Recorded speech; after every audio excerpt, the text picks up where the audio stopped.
Yes, thank you all for coming, really. And welcome to the Poetry Flash reading series. I'm Joyce Jenkins, as Harold said, editor and director of Poetry Flash. Today we are honored to present a book launch for a new Scarlett Tenninger anthology, Convergence, Poetry on Environmental Impacts of War, which we have over here. It's edited by Anne Coray, J.C. Todd, and Teresa Mei Chuc, bringing us insights on this painfully timely subject today. Contributing poets, Mclain Brown, Lucille Lang, Susan Kelly-DeWitt, Claire Ortalda, and Andrena Zawinski will read. It's a pleasure to have all of you and them with us today. The anthology is here for purchase after the reading, as you can see, and it's also available online at the nonprofit bookshop.org/shop/poetryflash. To know who's reading in our series, join our mailing list at poetryflash.org or sign up here on our analog clipboard, much easier than the website probably. You can find videos of this event and all of our readings on our Poetry Flash YouTube channel. Thanks to Art House Gallery and impresario Harold Adler. Please come in, it's fine to see. Water's warm. And there's seat chairs in the back too, wherever you're comfortable. Perfect. And thanks to Stephen Bunza and Jim LeCure for their help today, and also to our two amazing interns, Raina and Alex from USF. Thank you. They're great. So our first reader is going to be Lucille Lang. Woo! Yay, Lucy. She's the founder and publisher of Scarlett Tenninger Books and a contributor to Convergence, Poetry on Environmental Impacts of War. I just want to say the title again and let it sink in, as well as its publisher. So she published the volume that we're launching right now. Her new collection of her own stunning poetry is a beautiful new book, The Cosmos and Me, New and Selected Poems. She's also the author of 7 full-length poetry collections, 4 poetry chapbooks, 2 children's books, and a memoir. It kind of feels like that should be set to music or to a skip rope rhyme. And she edited the anthology Poetry and Science and co-edited Fire and Rain, Eco-Poetry of California, and Red Indian Road West, Native American poetry from California. So she will tell us a little bit more about her process with this anthology. Please welcome Lucille Lang.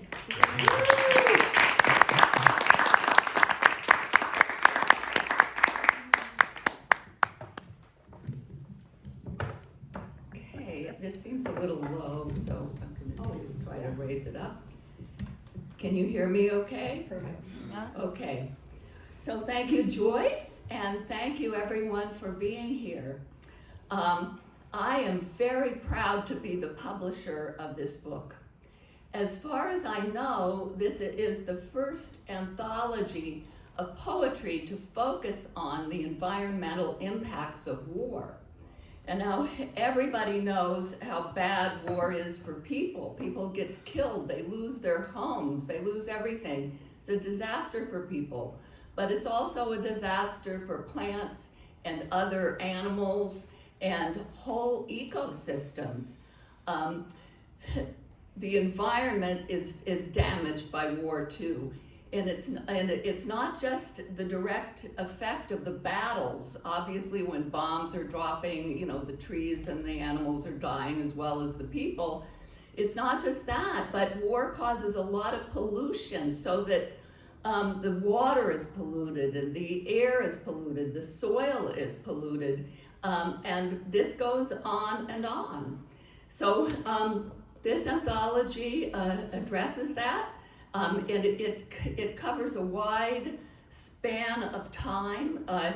It starts with the Marcomannic Wars that were from 167 to 180 CE, a long time ago, but humans were damaging the environment with war even then, and probably, even thousands of years earlier, so this has been going on for a while. And then this book had already gone to press when the war in Iran started, but it does include poems about the wars in Ukraine and Gaza. So and then in addition to the poems, it includes author's notes and in some cases editor's notes to go with the poems. And these notes contextualize the poems.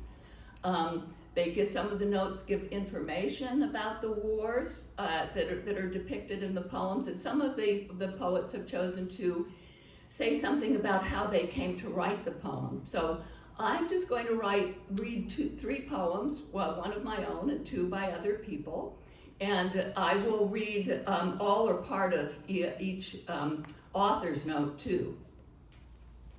So I will start with my own poem, which is called Winter's Salmon Run.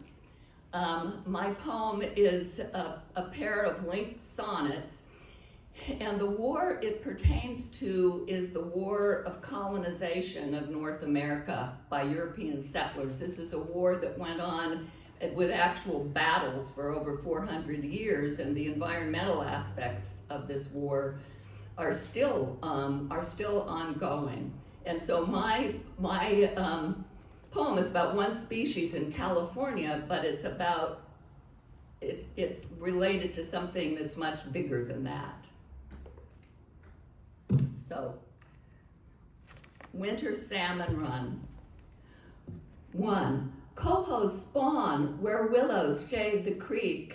Females swish their tails to build a nest, then wait for horny males whose final quest brings them to these damsels, silvery sleek, who show their bellies red as apples when they sweep their tails, wearing them to white, to make their mounds of gravel and invite males to come up close behind them, then drop the pearly eggs beneath their fins, to incubate all winter in the red, under trees whose leaves have all been shed.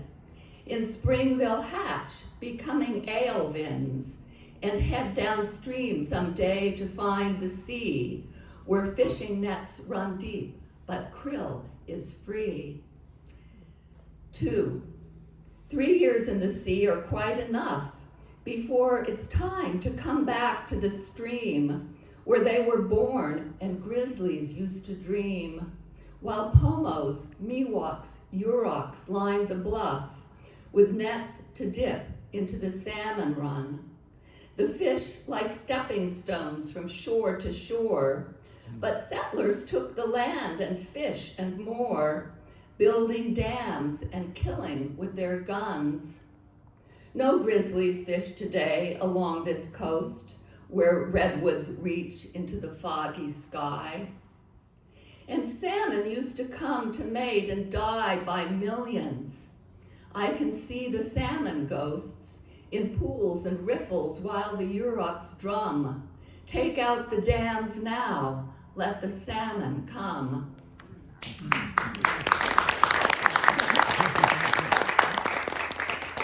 Thank you.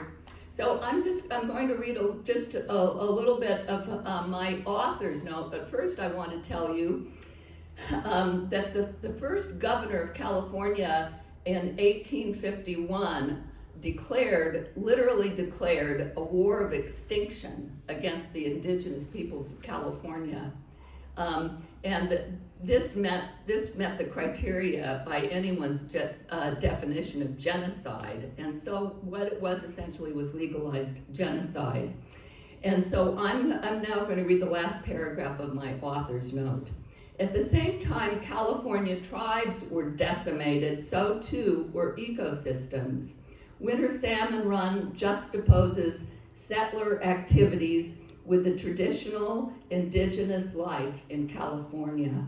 Although many California tribes were lost in the 19th century, those mentioned in the poem, Pomos, Miwoks, and Yuroks, still exist today. And following a long legal battle waged by the Yuroks and other Klamath River tribes, 4 dams were removed from the Klamath in 2024, allowing salmon to return to some of their traditional spawning grounds. So that is a little bit of a happy ending of that particular story. Not all of them, most of them don't have a happy ending. Now I want to read a poem by Pamela Uschuk, bringing us up to the present day. And this is called Collateral Damage in Ukraine. Who speaks for animals as missiles hiss and burst, lumps that burn like dirty coal in poetry's heart?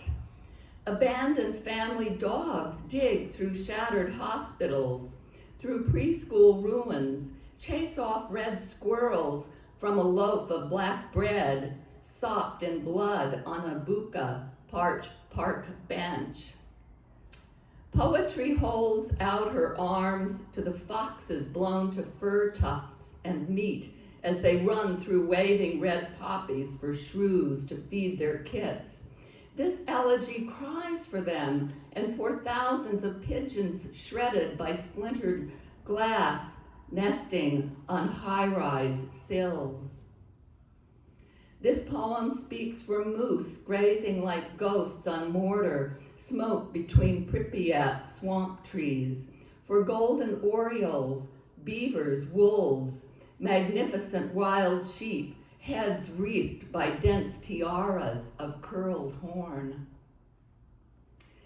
Poetry sings for the 50 papery endangered white birches, Betula clocoviae, surviving on mountain slopes above Russian tanks that rattle, ripping out each green leaf in their forged steel paths.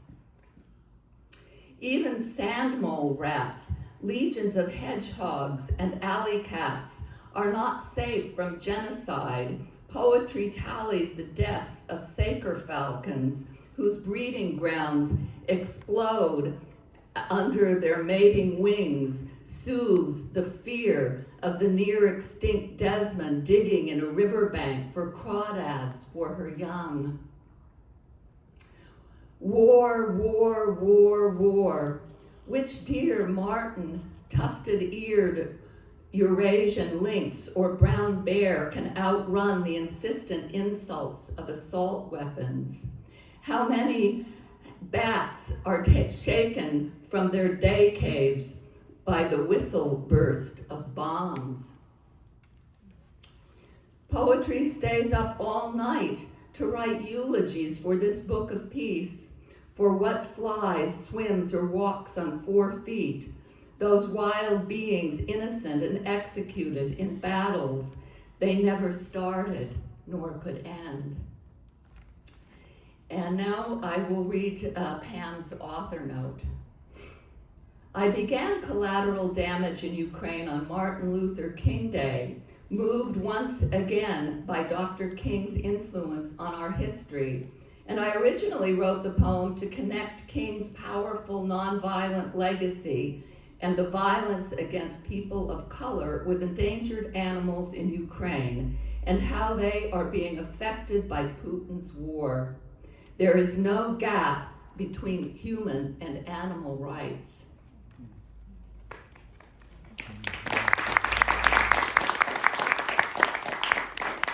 And I will conclude with a poem called Seeds, and this is by Palestinian poet Ghada Morad. I found myself longing for things I used to have, for things I used to see growing out of the ground and falling from the trees. Sounds of the bumblebees, butterflies visiting every dream. I used to swim smoothly with my arms beneath the sea. Now so many bodies floating next to me. Bullet shells and babies, burnt farms and stolen history. Fires unleashed onto my home.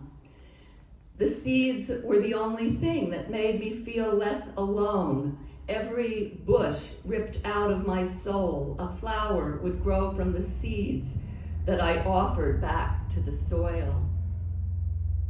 They were the only hope for future growth after so much turmoil.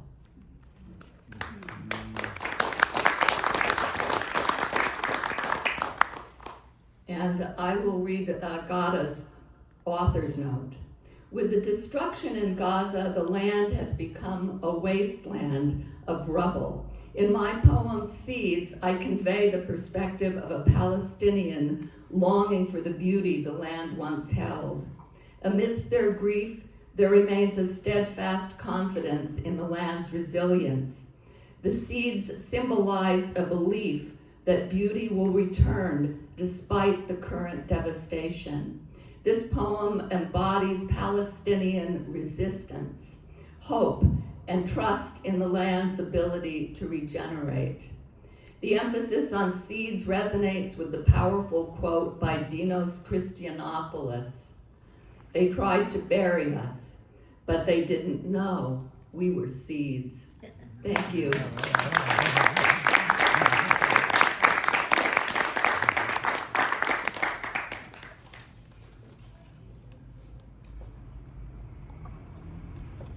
Thank you, Lucy, and thank you for publishing this important anthology. Really, thank you. Sean Mclain Brown is our next reader, and I had the pleasure of meeting him at AWP earlier this year, and it's great to see you again. He's had a very interesting life. He's a combat disabled Marine Corps veteran. His writing is heavily influenced by his experience in combat and living with the consequences of war. His poetry and fiction have appeared in more than 50 journals, which is amazing, such as San Francisco Magazine, the San Francisco Chronicle, 14 Hills, out of San Francisco State, and Indiana Review. His work is featured in the anthologies 100 Best American Prose Poems and Veterans of War, Veterans of Peace, the project of Maxine Hong Kingston. Please welcome Sean Mclain Brown.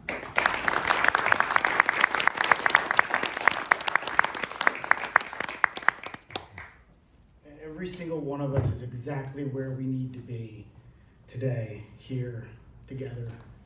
Maxine Hong Kingston has been a mentor of mine for about 25 years now, and I was lucky enough to find my way into her group of veterans and their seasonal meetings 4 times a year. When I had come back and I was at a very, very dark place and was very close to becoming a statistic of the 1 in 7 veterans who return and take their own lives. And I had read an article that the San Francisco Chronicle had written talking about this veterans writing group that Maxine had started after she experienced a devastating loss during the Oakland Hills fires. And if anybody is familiar with Maxine Hong Kingston's work or her method of writing, she writes longhand. She writes everything out before she gets it all typed out. And she had been working on her 5th book of peace for about 10 years. And when the Oakland fires hit, she lost everything. She lost 10 years of writing, and that entire novel was gone. So as she was struggling with that loss and grappling and trying to figure out an understanding of how she would deal with that, she recognized that she had quite a few friends who were veterans and that also had struggled with immense loss and grief in their own lives. And when I learned about that group, I said, I really need to thank her for that. And I sent out this gesture of just thanks without ever expecting anything in return. By that point, she'd already retired from teaching at Berkeley, and she was traveling the world on a book tour. And I didn't know if my letter would ever even reach her. About 6 months later, I received a note card in the mail from her thanking me for my letter and inviting me to be a part of the group. And I've been a member of that group for about 25 years now, and it's been fantastic for me. Not only did it save my life, but it allowed me to practice writing as a form of therapy to help me out of that hole that I was in. I'm gonna go a little bit against the grain, and I'm gonna read a poem from one of the contributors, James Janko, who used to live here in the Bay Area and was also a member of the Veterans Writing Group along with me. He was a Vietnam medic and also a conscientious objector, but he stayed in. He just refused to carry a weapon when he was a medic. So I'm going to read his poem, and then I'll read his note to give you context to how he wrote it and what came around it. Late night scribble in margins of unpaid bill. One day in Chuchi, knee deep in patty mush, booby trap, white flash, shards of leg, medic tying tourniquet, and hours later, revenge, bombs and napalm, fields and huts ablaze, no rice grass anymore, no coconut palms, no jackfruit or tamarind, no dragon fruit trees. This is the moon. GIs on patrol days later.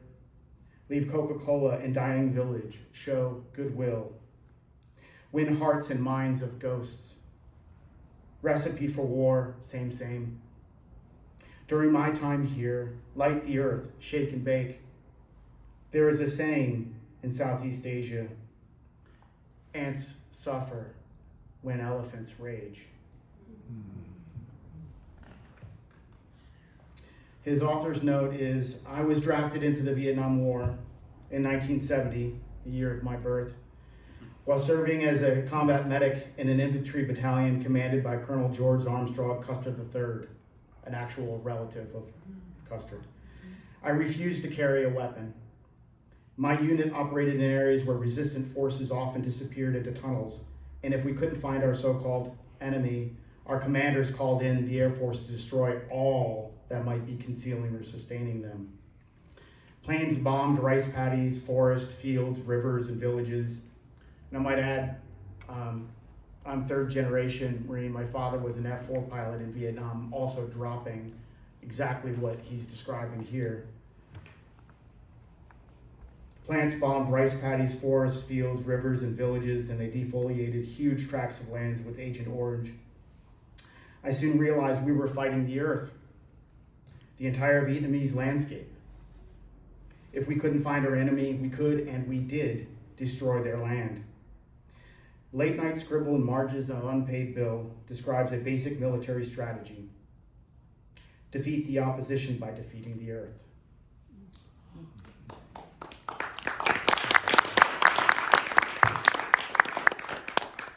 During my time in the Marine Corps, I witnessed a lot of atrocities that I participated in, and I stand here in front of you admitting that and guilty.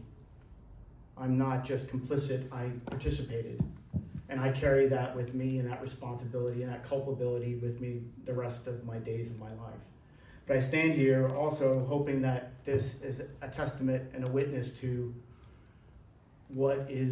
how we can change and how we together can work against that for change. I'll read first Snow.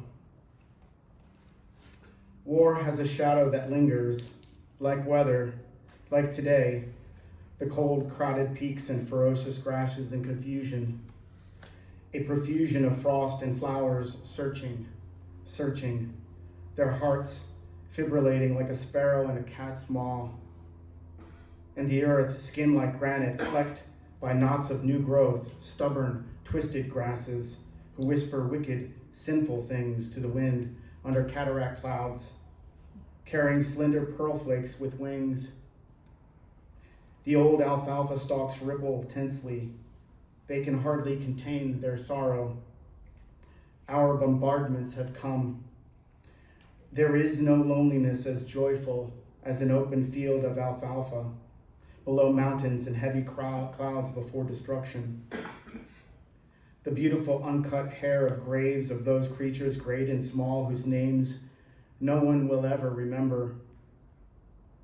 Now, gray concrete and electric light skate hand in hand, where in the distance, in a dim barn, a father and son hurry the horses into the stalls as we begin our bombing run. Snow drifts from the winter sky that's pale as milk. Our steel birds in perfect formation empty themselves in deafening resonance. Cluster bombs fall into the place that is open and smooths the rough edges until everything and everyone is blind and mute.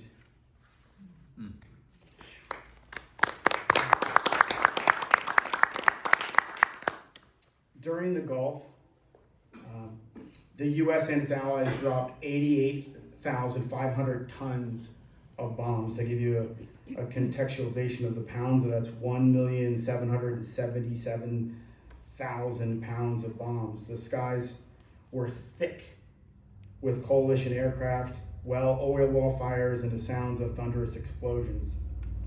This poem arose when I recalled hearing about snow falling in the mountains to the north of us while I was stationed at our forward air base on the inside of Kuwait's border. I imagined our aircraft in formation readying a bombing run on Iraqi artillery positions while snow was falling, and the locals made futile attempts to save their animals from the inevitable onslaught. I extended this imagining to the surrounding flora and fauna and the destruction that would ensue, and in the aftermath, the silence that would mute their voices forever.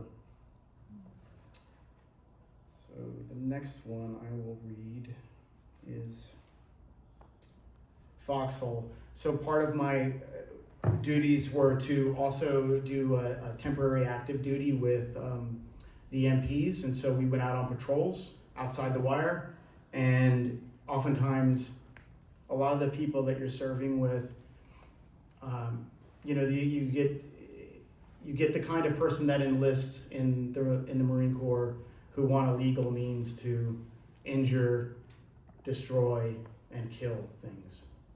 And I had the unfortunate experience to be around quite a few of those. And when they can't take it out on, quote, the enemy, they would take it out on animals with target practice. So they would shoot just random animals in the desert, target practice. And some of that was also, we had these beautiful finnick foxes out in the desert. They were just gorgeous. If you've ever seen a finnick fox, they're just so beautiful creature. And I have a piece that talks about that experience and witnessing that. I'll read Maps and Guns. Half the night up, face it, we begin this way. There are no women, no satellite TV, no Coca-Cola, not even the sun, hidden as it is behind the billowing black smoke. There is only an X on this map, with an arrow pointing north to a line of scrimmage. This is simply a departure, demarcation of any sign of hope, caramel apples, wet grass, cotton candy, watermelons. We are year-worn, indrawn, and compact. We are small, broken toys with maps and guns. To the north, there is the whine of distant jets and heavy bombardments. We must find a way between them. It wasn't the pockmarked earth. It wasn't the appendages, disembodied and torn like dolls. It wasn't our unbearable thirst. It wasn't cresting the ridge on night patrol. It wasn't movement in the brush, a desert fox, pulling her young, their limp, lifeless bodies, shot as target practice. It wasn't any of that. The last thing I remember was the clear yellow eyes of the mother as she looked at me.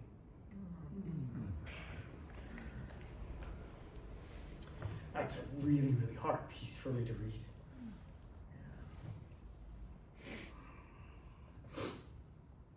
Yeah.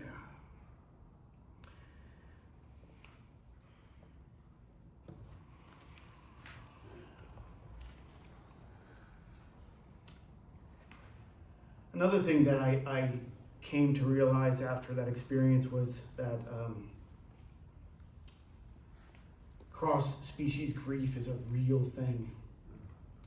It's a real palpable thing, and it's something that stays with you forever. I'll read migration and I'll close with that. Entering the field, thrushes scatter like buckshot. The angularity of wings side the yellow sky, as if dozens of farmers harvested heavy stalks of corn.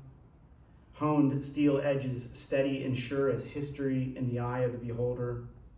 If one could divine wisdom by merely witnessing events, a shadow of a cloud on bomb-pocked pastures, burning villages where there is no wind, just the measured swish of steel wings above bunkers, the rumble of distant armory, and the quick swinging pitch of the day assuming itself. What is absent is what I remember. When birds migrate, who can say what they consider? I stare at them, trailing like a loose black thread into nothing. One of the things that I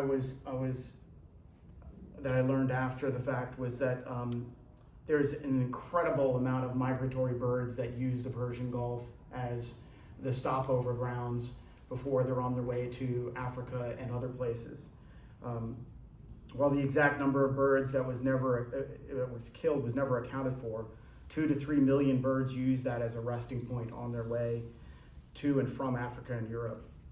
The poem imagines a flock of common thrushes disappearing into the billowing smoke from massive oil well fires. I mean, there were weeks where we didn't see the sun. Weeks that we didn't see the sun. In the bleak, barren landscape devoid of what was once a thriving ecosystem. There are no winners in war. We all know that. It seems like we have a great difficulty in learning lessons from our past history. Thank you.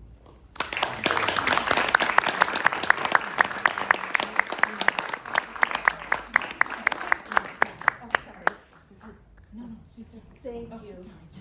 Thank you so much.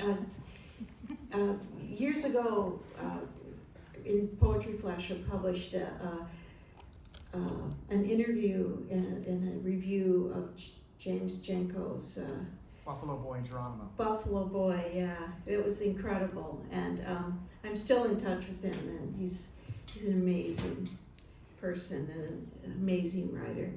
So, and yeah, he has a lot to teach us, and you have a lot to teach us. It's wonderful.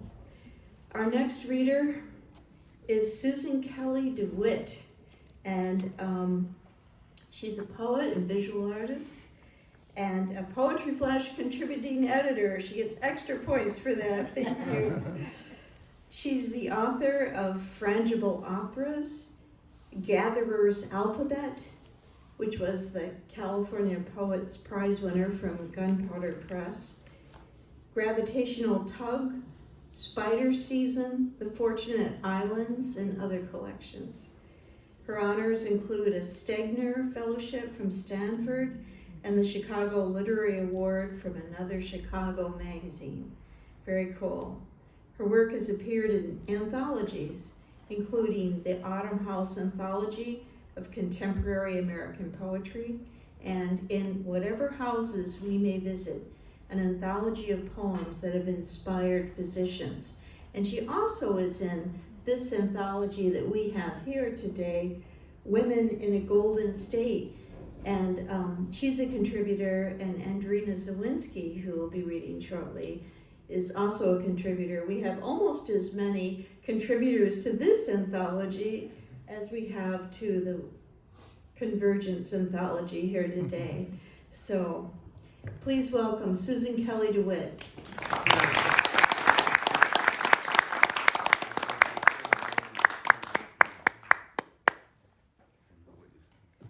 Thank you, Joyce. Can you hear me okay? Yeah. Thank you, Joyce. Lucy, thank you for the honor and the opportunity to be in this Anthology, and thank you all for being here. It's a pretty timely event. I'm going to read my poem from the anthology, and then another one from the anthology, and then another poem of mine from a former little chapbook.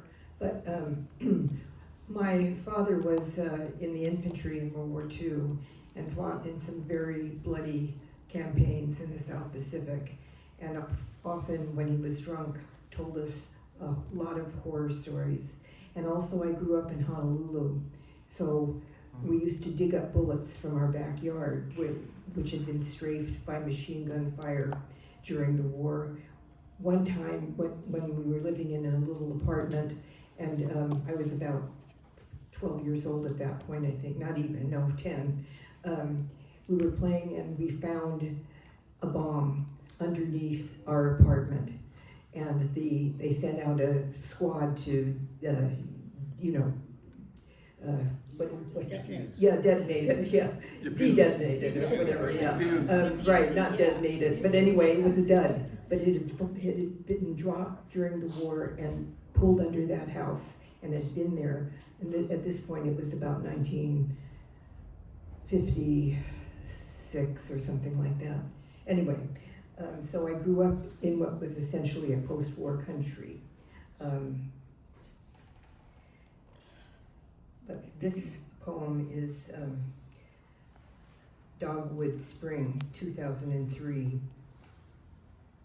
How to stay sane in such a heartbroken spring, when the dogwood blossoms fly apart, shrapnel of white petals, when bodies fester in a blistering dune far away, and bread has run out and oil fires smolder, when the archer shrouds his bowstring in a black cloud, and hundreds of flares mimic lethal night suns, when lizards carry the only grains of news across vast deserts, and stories creep like ants out of the scorched gardens. You open your eyes to the morning brilliance, and even the ordinary flowering of April seems like a lie, by men in command who manipulate the repulsive puppet strings of absolute power deep inside the earth, just as you feared. And unfortunately, I'm getting a chill reading it now, because here we are again. I'll read my little author's note. I wrote this poem at the beginning of the Iraq War, also known as the Second Gulf War. The poem grew out of a feeling of helplessness I experienced while waking to the beauty of spring blossoms here in California, even as we watched the daily newsreels of the death and destruction in Iraq. Human lives lost, landscape desolated by explosions, oil spills, oil fires, smoke, polluted air and water, how the forests and wetlands were destroyed, along with bird life, marine life, wildlife, how even those survivors, the ants, what was left of them, must have been climbing over and under the skeletons of birds and plants. And now the news about Gaza and Ukraine makes this poem seem all too timely.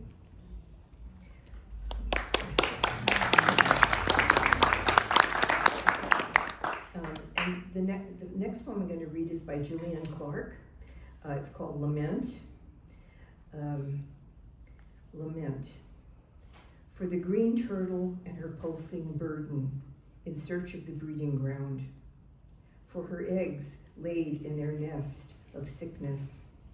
For the cormorant in his funeral silk, the veil of iridescence on the sand, the shadow on the sea.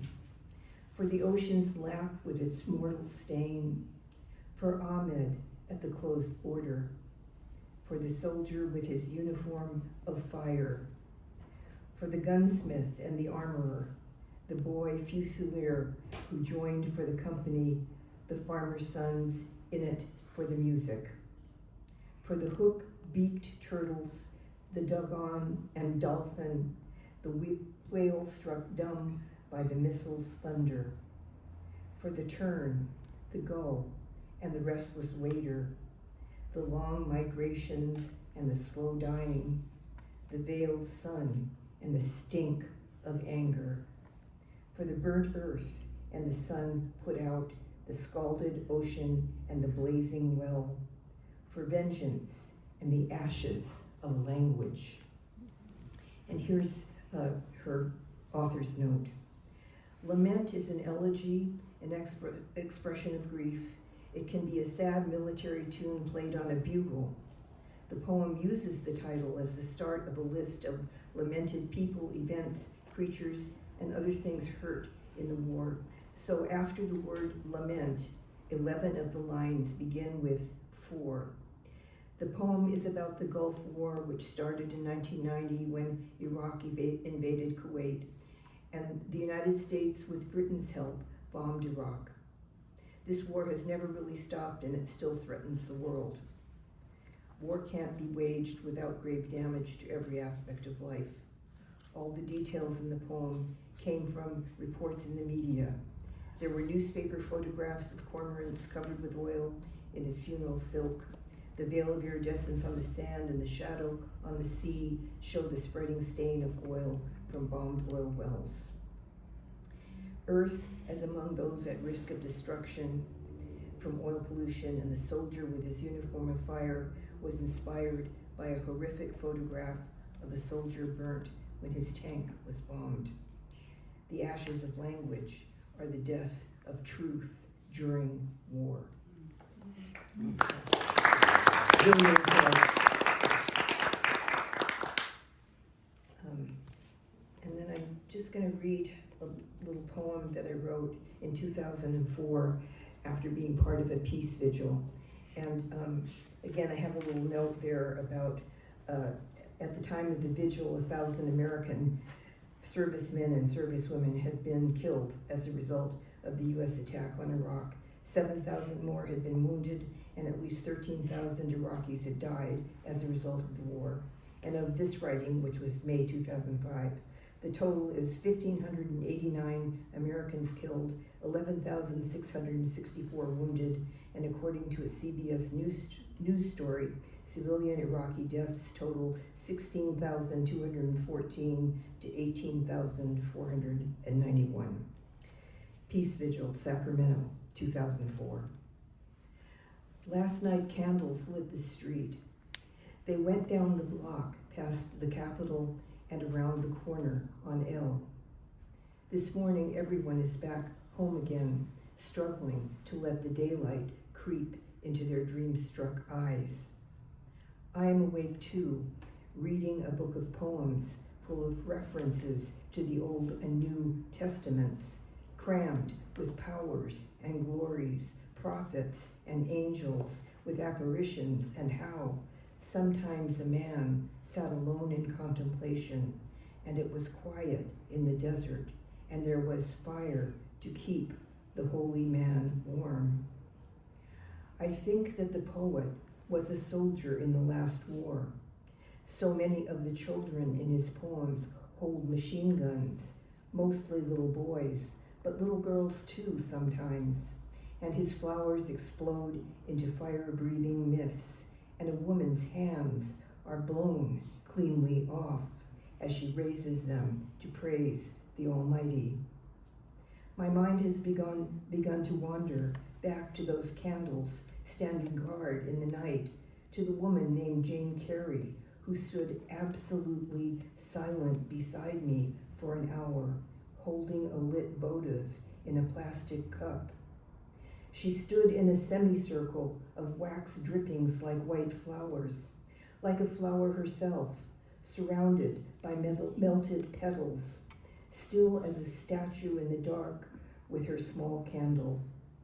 Not like the statue of a saint, not for the glory, but letting others ignite their candles from her own. Thank you.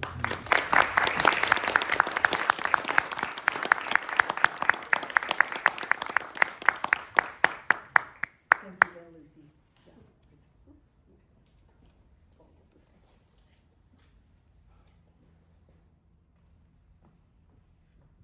Thank you so much, Susan. Can everybody hear okay? Good, good. Great sound system. That's wonderful. Always good news. Thank you, Susan. Our next contributor is Claire Ortalda. And I'm so delighted that you're with us today. This is so great to have you read in the series.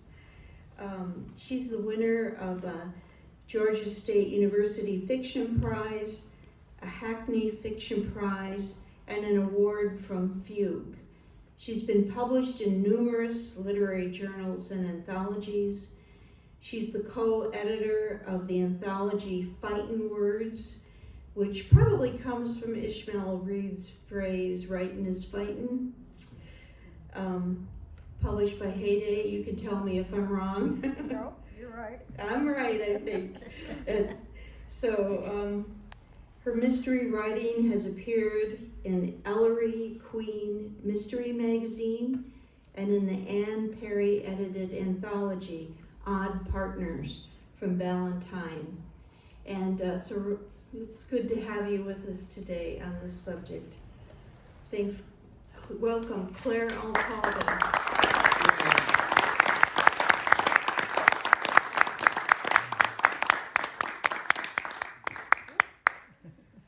Thank you, Joyce. Before I start, I just want to say that there's somebody missing here, and we all know it. And I just want to say we feel his absence, Richard Silberg, and to acknowledge the caregiving that Joyce, in every sense of the word care, that Joyce gave him all these years, and most lately. Thank you, Joyce. Rest in peace, Richard Silberg. We miss him so much. I'm going to read two poems, one mine and one another's.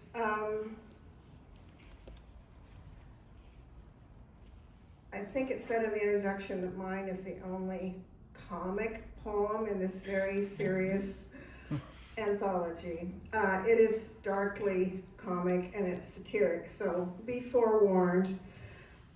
I don't know whether I want to offend you or don't want to offend you. Okay, it's called Blood Meal. Blood meal is a fertilizer. Proponents tout it as natural. It is. It's made from blood, one of the most elemental fluids of man and animal. It's quite necessary to life for each creature to have a full complement of this red and sticky, iron-dense substance. One wonders then, what would be the best sourcing of this natural fertilizer? We can start with where the blood meal manufacturers get their blood. It is a byproduct, they point out, of meat processing. Let's examine this more carefully. Processing means killing of meat, which means animals who would rather live and no doubt do not regard themselves as meat. Probably not. Blood meal manufacturers tout their prodigal use of the blood. The blood collects and drains in slaughterhouse, and this reduces waste. There is another kind of blood meal that enriches soil. It is the blood of men and women. It has enriched the soil for millennia in a natural process called war. Some people actually do aver that war is natural, but this theory has been largely disproved. It is an aberration, a spasm in the human condition, some say. Others say that in almost all cases, a mere handful of pathological individuals enmesh humanity in bloodletting. This kind of human blood meal has few salutary effects on vegetation, though blood meal is a very good source of organic nitrogen, excellent for plants. No, the byproduct of war is not good for plants. That is because the healthful blood of the fallen is most unfortunately mixed with other, more toxic elements. In Roman times, this was deliberate. The departing victors sowed salt into cropland. The effect on plants is called salt stress. It affects plants' ability to grow and to reproduce, and most importantly to farmers, their ability to vegetatively produce. In other words, despite the high nitrogen benefits of the blood spill from the fallen, the conquered could reap no crops from the war fields. Time marches on and man invents new ways to despoil Eden. White phosphorus, military scrap metals, fuels, and poisonous gases seep into the blood-enriched soil, negating any positive benefits that the wholesale killing of human beings could possibly accomplish. There is a growing backlash against meat production because the meat industry is a large consumer of grain products, a polluter of waterways, and a source of methane. Is the supply of blood meal thus threatened if, in a move propelled from the consumer end, meat consumption and thereby meat production is drastically reduced? With many fewer gallons of animal blood flowing to the drains, might blood meal be in short supply for our hungry plants? Fortunately, or not, though the whole world grow vegan, it is unlikely that the planet will grow peaceful. One can just look around to see that there is a steady supply of the instigating narcissists that precipitate war. Obviously. It is up to the scientists of today and the future to somehow use this phenomenon of man, this spasm in humanity's ethical core, to create enough blood meal for our zinnias and tomatoes without the contaminating effluvia of war. We must somehow imitate the scavengers of the abattoir by prodigally using blood sadly spilled in combat. But such blood must be pure and unsullied. Eco-bullets? Clean cluster bombs? These are just a few suggestions, but as we all know from our blood-seeped history, there is no limit to what humankind can accomplish. I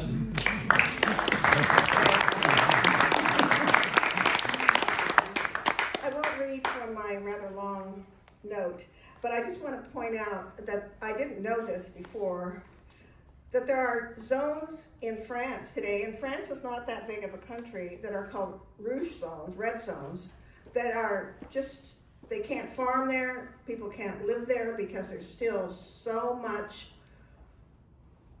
metals and poisonous gases, etc., in the soil, that they are completely blocked off. I just wanted to say that we all see the Brits wearing their little poppy around November 11th, and that's from the famous poem, "In Flanders fields the poppies blow, between the crosses row on row." And where that poem came from was that there were 5 battles at Ypres, Y-P-R-E-S, hope I'm pronouncing it correctly, and it was just a wasteland, and the only thing that would grow was those poppies, and that's why to this day the British wear those those kind of paper poppies. The next one, the last one I'm going to read is a beautiful poem by Susan Deer Cloud. 1 second, I think I managed to lose my place. Oh, here we are. The title of it is Dialogue with a Doe. Sometimes I drive a half hour to where my medicine woman ancestress lived, in the Mongat Valley Catskill Refuge off Highway 17B, only 7 miles from the Woodstock Music Festival site, whose 1969 farm fields bloomed with 500,000 flower children flaunting bright beads, feathers, and dazzling glad rags the way they thought all the dead Indians in the Northeast once dressed. Only my mid-19th century Mohawk ancestors tried to stay invisible after the Dutch, then English, stole the land and crushed it with alien buildings, bridges, and roads. Before destroyer George Washington ordered General Sullivan and Clinton to have their soldiers burn the orchards, crops, and villages of the Iroquois people. No one was in those longhouses except infants, children, women, and elders. The Haudenosaunee call innocence. Braves were away fighting. New York State, the revolution's killing fields, including a looming winter of starvation and disease. I drove to my ancestors' tatter of Mother Earth the first October of the COVID pandemic. Birthday gift to myself when blood-hued leaves clung to twigs with each wind gust whirling loose like crazed birds, soon strewing the ground like corpses. Parking, I spotted a deer, rolled my window down, and oh, a doe raising her head from grazing. Hello, I spoke, and soft as my voice, she stepped closer, flicking tail and ears, pausing to stare. As it happens sometimes with wild animals, I felt she knew me. Are you my ancestress? I nearly pleaded. Because I really miss you, and so much was lost to us when you drowned in Mongop Creek while running medicine to a sick girl during that lightning storm. I remembered how the white-tailed deer were hunted to nothing in these mountains, slaughtered like us Indians. Shocked when a great uncle said they were not reintroduced until he was a young man. By that first October of the plague, so many humans had died from the virus, everywhere fear and despair. Was it like this when you struggled to keep your children alive? When previous relations ran here to hide? I started laughing at what loneliness had done to me. I'd be damned if I cried. The doe's grandmother eyes glowing at my eyes, once green with summer, faded forever in an east of ghosts.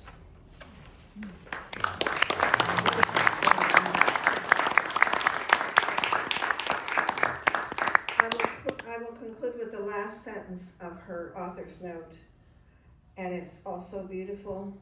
Native people and deer were always closely intertwined, and to lose the deer in our lives is akin to losing our hearts. Thank you.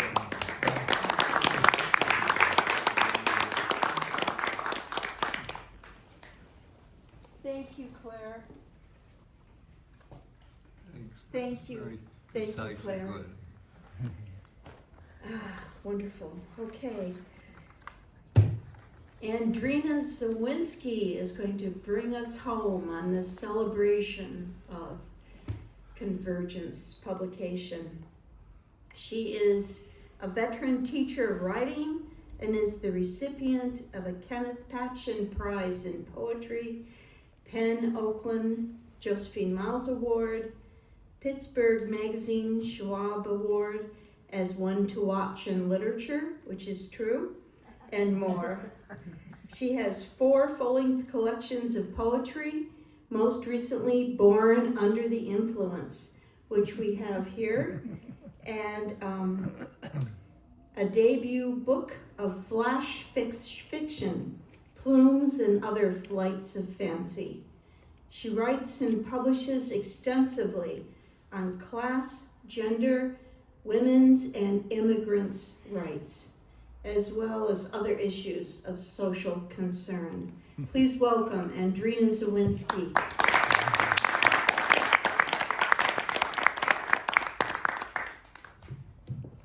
Great to be with all these great writers and beautiful poems. I'm going to do it a little differently. I'm going to read the parts of bio notes, the author's notes first as introductions to the poems. In my note, I say, in this lament, nuclear accidents and nuclear war woven together in ancestral heritage. And the heritage in this poem is all over the place because I'm a second generation Eastern European American, and depending on who was taking over and how the borders changed, you didn't know if you were Polish or Ukrainian or Russian. These accidents and wars remain ongoing, impacting the most basic of human needs. The very food people eat from an environment turned dumping ground for nuclear conflict. This 20th century experience in this poem stands as a warning for the 21st century as Putin threatens nuclear war in Ukraine. A war that could create a potentially catastrophic ecosystem or end life on this planet as we know it. It's called Triptych of Three Pines. There is an epigraph from Andrei Vozhneshensky, as the train is going, leaving, going in another direction.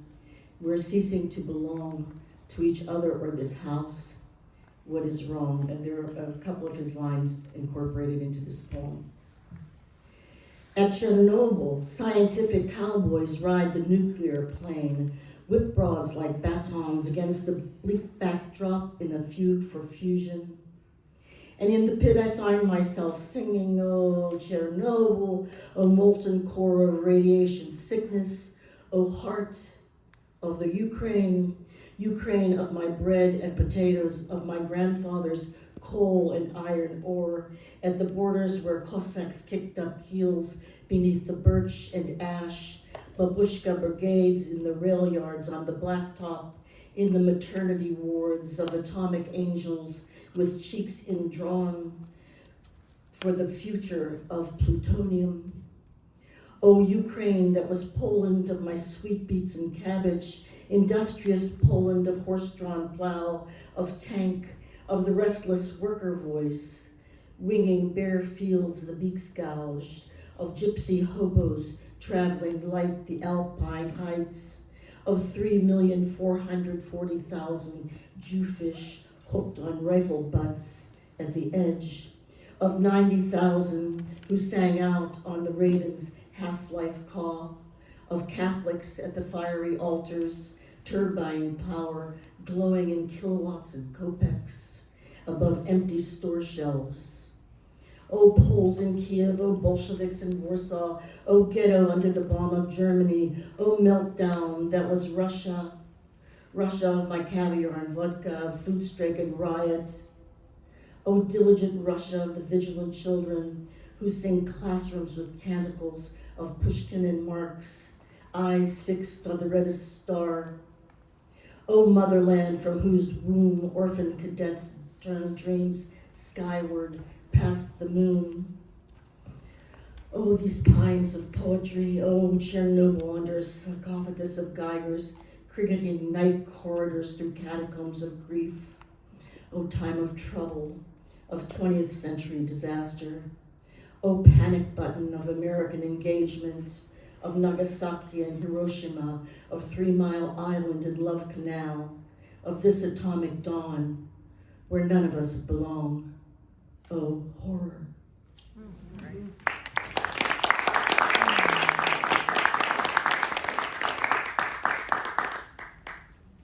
And we have heard of the effect on animals. This poem by co-editor Anne Coray says that beaver dams, usually destroyed by farmers and landowners due to flooding to protect their farmlands, were left due to war, making their flooding a defense to invaders. In this poem, beavers are heroes. Defending Volyn, Ukraine 2023. Overflowing rivers, thick mud, waterlogged fields help keep the Russians and Belarusians at bay this winter. The beavers turned allies to the defenders, gnawing sticks and moving rocks as if their dams were battle planned, fortresses flooding plateau, inhibiting enemy advancements. Clear cutter, indefatigable worker, your iron-laced incisors will grow too long if you do not chew. So too, you subsist on leaf and bark, and your appetite is tremendous. Thus, unstoppable, shuffling from wood to water, you go in, felling and hauling, in service, until the war is over. This season, you are granted a pardon.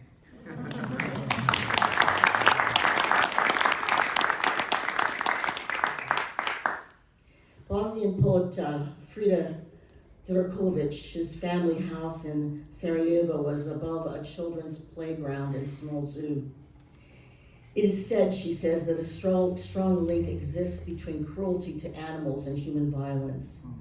She says she thinks she knew this instinctively as a child when she'd lie in bed and hear the sounds of animals suffering. In August of 1992, Serbian projectiles roared from the hillsides around Sarajevo, deafened the world, shook the earth, and left animals unattended and helpless, none of which survived the war. Sarajevo Zoo poem, Bosnia Herzegovina. At night, I'd be woken by the wails of a lonely bear, or a sick lion, or the monkey named Chiro, who was given cigarettes to smoke by knuckleheads, while they howled with laughter, and I sobbed because the monkey coughed like a scrawny kid. The squawks of the beautiful peacocks were especially raucous, and the neighing of old sick horses that were led to a small fenced-off end of the park where they were slaughtered so their meat could be fed to other animals, and the mating call of the black grouse in the aviary. During the day, the squeals of children who were swinging, playing, singing, and living, and at night, the animal cries for help that could only be heard by overly sensitive, weeping children whose sobs were seldom heard by anyone. And then, in 1992, all sounds vanished from the Sarajevo Zoo. A deathly silence settled in, the deathly spring of Sarajevo. Children's voices died away. Animals' voices were quelled.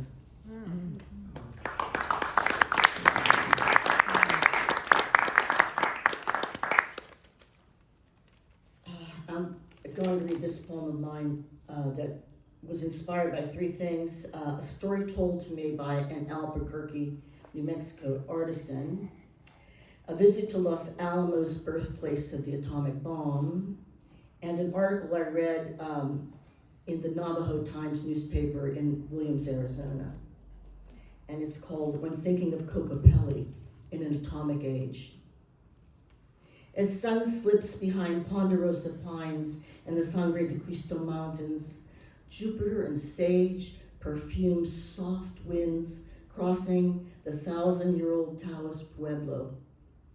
Here I think about the feathered flute player, Kokopelli, carefree and scattering the seed trinity of squash, beans, corn, as a wandering shaman sowing notes for rain to bless them. Kokopelli, singing, bringing fertility and happiness. I wonder what this dancing storyteller would think of his image now on tees, skateboards, necklaces, magnets, outdoor gear, and beer in a new prosperity. I wonder, could he prance downwind of uranium mines hidden in Navajo woodlands? Could he toot his flute in a warning to hikers, hunters, wood collectors, deaf to Geiger counters ticking tunes of gamma radiation, their invisible particles breezing by the sweet berries and roots along trails? I worry that if Kokopelli's image emblazoned General Electric's church rock recruitment ads, local tribes might work again in the mines where children have played in abandoned pits to their demise.